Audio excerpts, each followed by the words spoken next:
యేసయ్య నామములో మీకు వందనాలు తెలియపరుస్తూ ఉన్నాను. ప్రియులారా, ఈ దినం కొరకు దేవుడు సిద్ధపరిచిన వాగ్దానాన్ని మనం స్వాధీనపరచుకుందాం. పరిశుద్ధ గ్రంథంలో నుండి యెషయా గ్రంథము 62వ అధ్యాయము 4వ వచనం.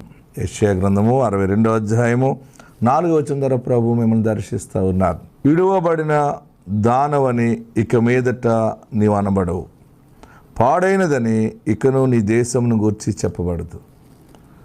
నాతో చదవండి, అండర్లైన్ చేసుకోండి. మళ్ళీ చెప్తున్నాను.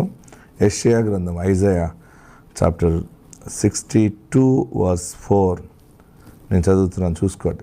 విడవబడిన దానివని ఇక మీదట నీవు అనబడవు. దేవుడు నీతో మాట్లాడుతున్నాడు. విడవబడిన దానివని నువ్వు అనబడవు. ఇంకా మరి ఏమనబడతావు? పాడైనదని ఇకను నీ దేశమును గురించి చెప్పబడదు. అసలు జరగకూడని అన్యాయం జరిగింది. ఏది